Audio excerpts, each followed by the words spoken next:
How's it going, folks of the interweb? This is Pete with Backdraft Bikes, and today I'm gonna do a video on regrets about the Pan America. Stick around.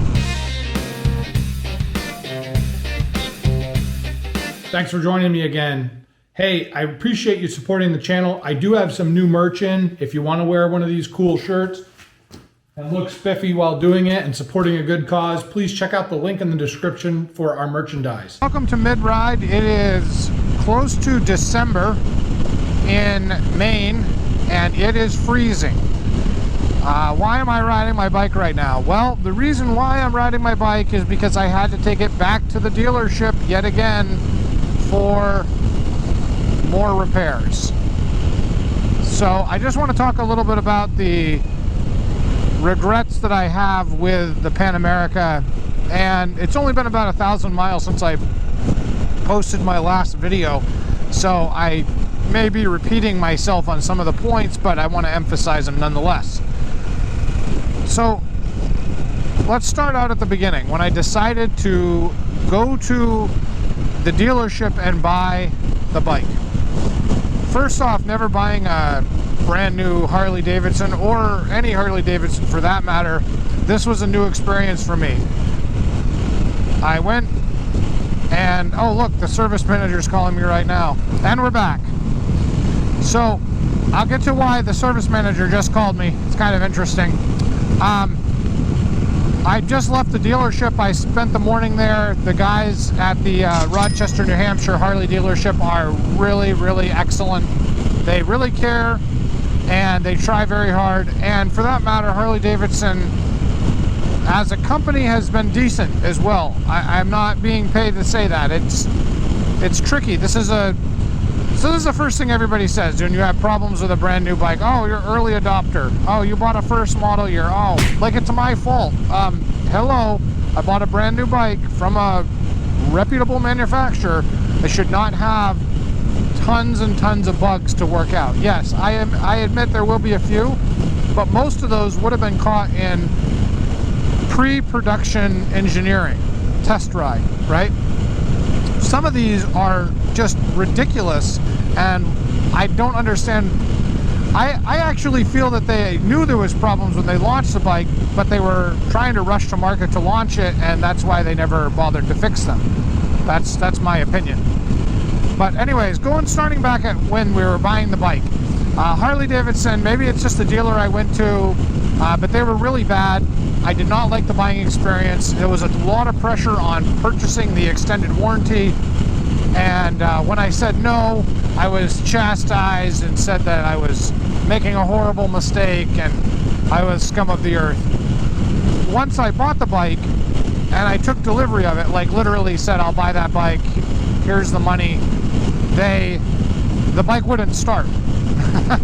Which has been a common theme with this bike, with the battery issue. And the disheartening part about that is I had to sit outside the dealership on the rock wall by the service center for like 4 hours while they tried to figure out what was going on. Ultimately, they replaced the battery and sent me on my way, which didn't fix the problem, and I ended up getting stranded again.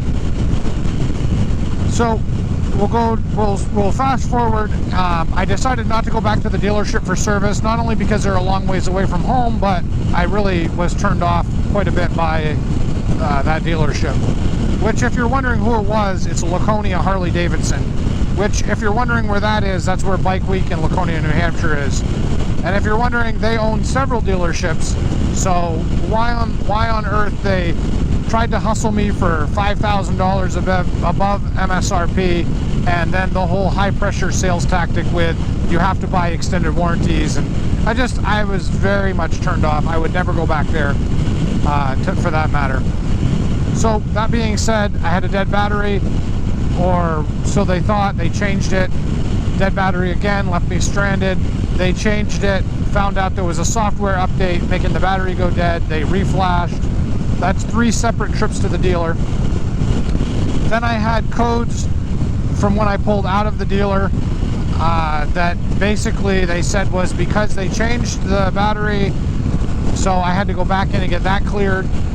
I didn't want to clear them myself. I know you can, but I just bought a brand new bike. I don't want to do that. I want them to tell me what's wrong, right? I mean, that's not too much to expect, is it? All right. So after that, we had little nuances. We had the front tire get completely destroyed at less than 5,000 miles. We've had the fuel pump die. And then there's this persistent stepping on a cattail noise when you start the bike. Coincidentally, I just drove a Sportster S and got on it, and the first time I went to start it, guess what happened? Oh, the classic 1250 whine. Yes, it's crazy. I don't understand. So Harley had my bike in the shop a total of 3 times for that, I think. 3 times, I don't know, I've lost track. And basically they just said, yeah, there's nothing wrong with your bike. It's supposed to do that. And if it does it more than once, then come back to us. But if it's only doing it once and then you can drive, then just stop complaining and drive it. I mean, it's a Harley Davidson, right? That's part of the process. I just don't agree with that philosophy. I buy a brand new bike, I want it to work. I've been riding the bike, it's been okay, and it's getting cold. So this morning when I left, it was 28 degrees Fahrenheit. It's really, really cold. And I noticed the last time I rode it, the hand grips, there's like no heat coming out of them. A very, very, very little bit. And I thought, man, that is really odd. Why they are so lame. So I called Harley, I posted it on a forum online, and come to find out, yeah, they're defective, so you got to come in again to the dealership. Just to give you a heads up, going to the dealership is like almost a whole day experience. I'm an hour away each way, and I have, obviously have to bring it in there. I like to wait while they service it, that way I don't have to go in with a ride, come back, get it. They have picked up my bike before for me, which I appreciate. But it's just a big process. And now I'll bring you up to today's rant and the reason why I decided to do the video. I've been having issues with the suspension, like when I get to a stoplight, but I've been driving this in a custom ride mode where it locks the suspension in the high position because I'm tall and I don't need it to drop down every time I pull up to a stoplight. And also I found it's a little bit better off-road. I say off-road, but you know what I mean, like dirt roads and stuff. It's a little better to be up higher. Well, when you put it in that mode, it locks the suspension. You put your bike on the side stand, you step away from it, you come back and get on it, you flip the switch on, the suspension actually like settles down and the bike drops like 2 inches, which is a little disheartening if you have it on the side stand and you're flipping it on to check your mileage or just run an accessory. It's also a little scary when you get on it and you're getting ready to take off and you flip it on and the bike does that. It's not supposed to do that. It's supposed to be locked at ride height. It's also happened to me at stoplights. When you pull up to a stoplight and you put your brakes on, the front end will drop down an inch or two. If you nose forward. When you first stop, it doesn't do anything, but then you like nose forward and you'll feel the suspension kind of duck out, which is weird. So I don't know why it does that either. It's just a very odd situation. The dealer service manager has been really good to me, and he basically told me there was a new ECM update. He wanted me to come in and get it.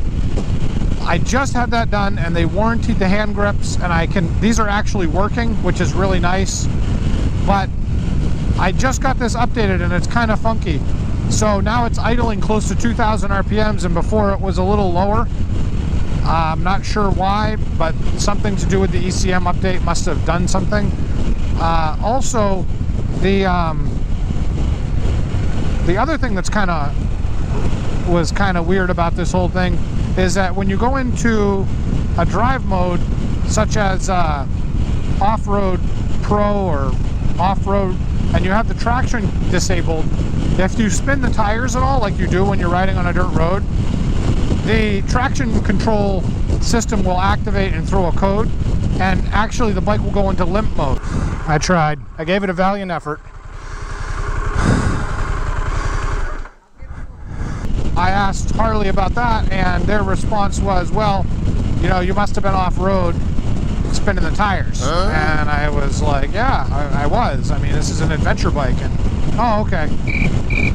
So I was like, okay, so what's the fix? Oh no, that's bike will do that if you do that. But this is an adventure bike. Missing something? Just frustrating. Very frustrating indeed.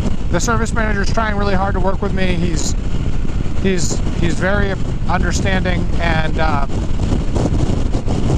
just, you know, take pictures the next time that happens, whatever, and send them to me. So I said, okay, I will. But I just feel like I'm working for Harley, like for their research and development department. I really wish that this wasn't happening. Harley, if you're watching this video, reach out to me, man.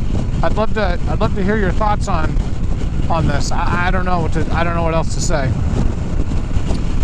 So that being said, I'm seriously considering maybe getting rid of the bike. I would hate to do that. I think it's a tremendous waste of money. But I'm nervous once this comes out of warranty, seeing as that it's been in the shop so many times. I'm nervous that once it drops warranty and I have problems, it's going to be a bad situation. So I don't know. We'll have to see. Trying to figure out what to do about this Harley, like I said in the video. I just don't know. So I did this. There's the Harley. I've taken the plate off, and we are now going the BMW route. So deal with that, boys. I think there's a song that says, I used to love her, but I had to let her go. Pan America, you were a great motorcycle, but you lacked in quality and research and development. So bye-bye. So sad. Hello, GS 1200 Adventure. We're gonna pop by and see what these guys say when I pull in. This is gonna be epic.